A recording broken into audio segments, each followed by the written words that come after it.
We're at Andersonville, Georgia. Yeah, it's been really nice. The National Prisoner-of-War Museum.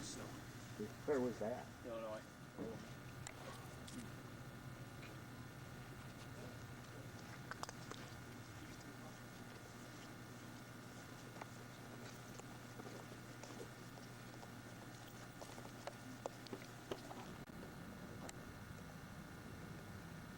This area is also called Fort Sumter.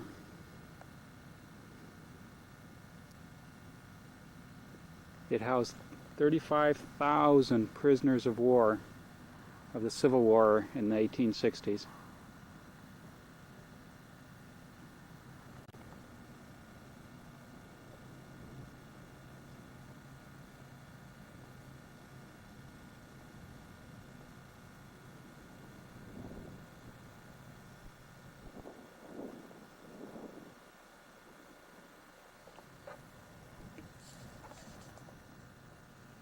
Prisoners here had to provide their own shelters.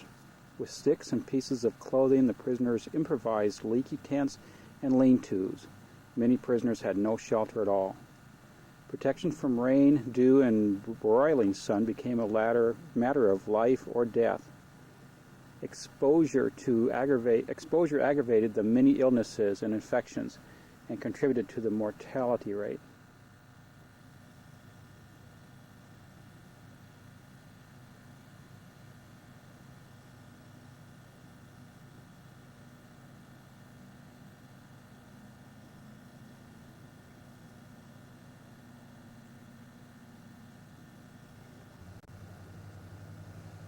This creek area that you see was the only drinking water that the prisoners had available to them. After the Civil War, the commander of this prison was taken to Washington, D.C., tried,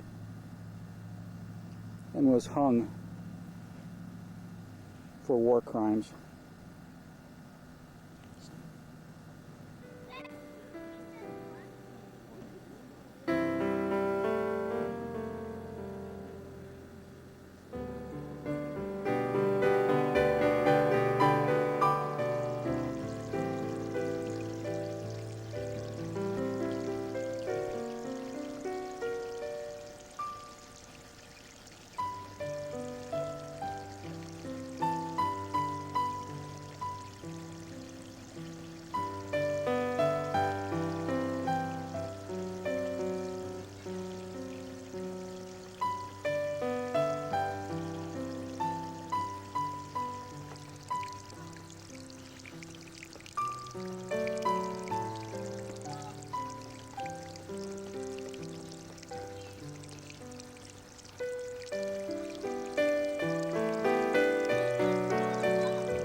We're standing right where there was one of the stockades. The stockade was a tall structure that had a little house on top of it where soldiers stood with their guns, Confederate soldiers. Their instructions were to shoot anybody that entered past what was called the deadline. If you look down the slope, you'll see two rows of white poles. The row of white poles to the left marks the stockade wall. The row of poles to the right marks the deadline.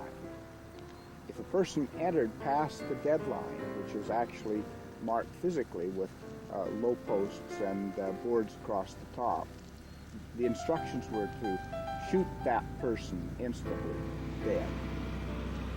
If you look on down the slope, you'll see two low monuments. That's where the South Gate was located. Beyond that is the Miracle Spring that sprung up just inside of the original stockade, which is located to the south, the one that we're in. And beyond that is another set of barricades that they built, showing what the stockade was like, and that's where the North Gate was located.